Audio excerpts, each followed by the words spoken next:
Olá, meus alunos, vamos para a nossa videoaula de hoje.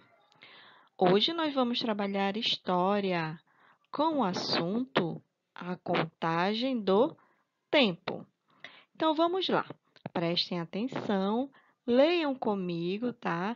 E vamos lá para o nosso assunto, a contagem do tempo. Vamos lá?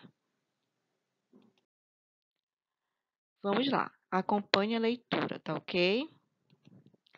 A contagem do tempo. Na história, varia de acordo com cada povo e época. Os primeiros povos fizeram seus calendários tendo como referência os ciclos da natureza. Então, logo no início, né, dos primeiros calendários, a natureza aí, não é, é o principal fator, não é, para que fizessem os calendários, seus calendários. A natureza, suas crenças e seus costumes.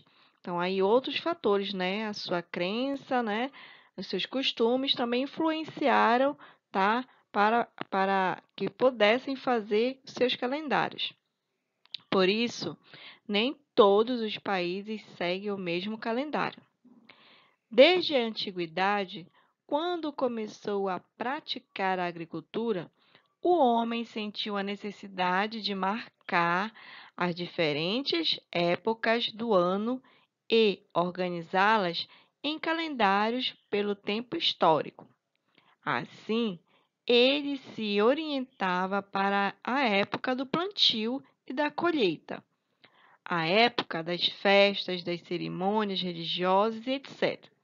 Então, aqui, não é, na antiguidade, outros fatores, né, fizeram com que o homem sentisse a necessidade, não é, do calendário. Então, aí, para ele marcar o quê? A época da colheita, a época do plantio, a época das festas, né, das cerimônias religiosas, tá? Então, aí sentiu-se a necessidade de ter algo que marcasse as datas. Devido à extensão do tempo histórico, as suas unidades de contagem mais comuns usadas pela história são o ano, década, o século e o milênio. A contagem do tempo que nós utilizamos no mundo cristão ocidental começou a ser usada no final da Idade Média e considera o ano 1 como sendo o ano do nascimento de Jesus Cristo. Os períodos anteriores ao nascimento de Cristo são contados em ordem decrescente. Então, antes de Cristo, né, contavam os anos, né, de trás para frente, sempre acompanhados pelas iniciais AC, que significa antes de Cristo. Nos anos posteriores, né, pós-Cristo, ao ano 1, coloca-se apenas a data, pois já se pressupõe que seja depois de Cristo, DC. O uso do calendário facilita a vida das pessoas. Muitas vezes, contar um determinado acontecimento exige o uso de medidas de tempo tais como o século, o ano, o mês, o dia e até mesmo a hora em que o fato ocorreu. Algumas medidas de tempo muito utilizadas são. Então, vamos lá. O milênio é o período de 1000 anos. O século é o período de 100 anos. A década, período de 10 anos. Quinquênio é o período de 5 anos. O triênio, período de 3 anos. Biênio, período de 2 anos. Por isso, falamos em bienal. Então, aí não são alguns fatores que facilitaram, né, para que o homem pudesse, né, determinar, tá, o tempo, tá? Então, aí o milênio, o século, a década, o quinquênio, triênio, biênio, também são algumas medidas que são muito utilizadas. Vamos lá. curiosidade. Isso aqui vocês vão ter que aprender também. Muito fácil, tá? Vamos lá? Acompanhem comigo. Para calcular a que século pertence determinado ano, você pode aplicar a seguinte regra. Olha só a regrinha aí. Desprezar a unidade e a dezena final.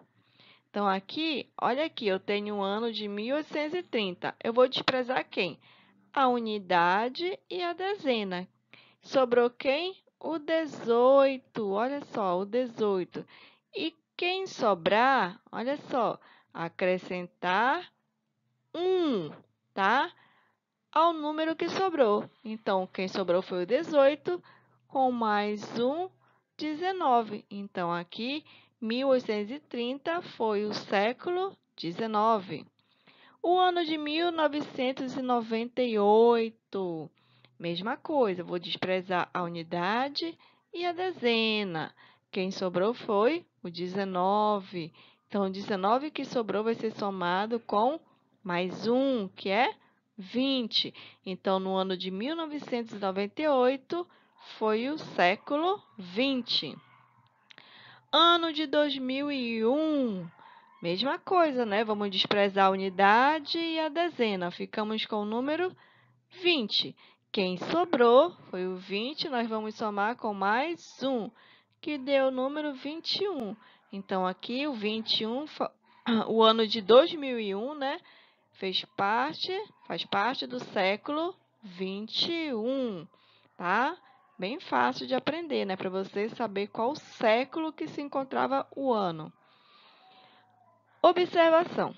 Se o ano terminar em 00, olha só, agora vamos ver outro modo.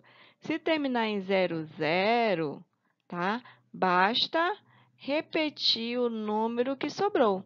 Então, olha só, o ano de 800 terminou em 00, quem sobrou? Foi o 8. Então, aqui, o ano de 800 aconteceu no século 8. Ano de 1700, desculpa. 1700, que eu falei aqui, olha, se o ano terminar em 00, você corta ele. Quem sobrou foi somente 17. Quando terminar em 00, não há necessidade de somar com mais um, tá? Terminou em 00, quem sobrou? O que sobrou foi o século. É o que você vai representar como século. 1700 foi no século, bora lá, 10, 15, 16, 17, século 17. O ano de 2000, vou desprezar os dois últimos zeros, olha só, desprezei, quem sobrou foi o 20. Então, o ano de 2000 foi no século 20, bem fácil, né? Vamos agora verificar os calendários, tá? Os calendários ao redor do mundo, né? Que nós temos calendários bem antigos, alguns calendários que eu já expliquei na aula passada, como animais, né? Como o calendário chinês. Vamos conhecer outros tipos de calendários. Calendário judaico. Esse calendário judaico, ele tem, né, os nomes dos meses em hebraico e seus componentes no calendário cristão. Então, aqui nós temos o calendário judaico. Nós temos aqui o calendário dos Pataxó. O calendário Pataxó, que é uma mandala que se funda em eventos naturais, para marcar o passar dos meses, tempo das colheitas, do frio, das chuvas e etc. Tá? Então, cada desenho aqui representa, né, um mês e o que acontece em cada mês. Então, aqui no mês de janeiro, eu tenho o mês do preparo do solo para o feijão. Mês de fevereiro, mês de plantar o feijão. Mês de março, mês de capina, né, da capina. Abril, mês da festa do auê. Maio, colheita do milho e assim por diante, né? até o mês de dezembro, tá? O mês de dezembro é o mês da manga, do jambo e da sapata.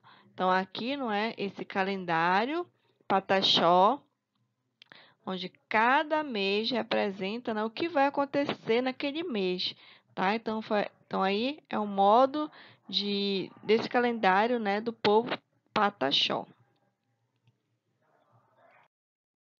Nós temos agora aqui o calendário do povo Xingu, tá? É quase parecido com o Pataxó, tá? Cada mês, não é? Cada mês representa algo que acontece, tá? Então, tem o nome dos meses, né? E o desenho de cada acontecimento do mês.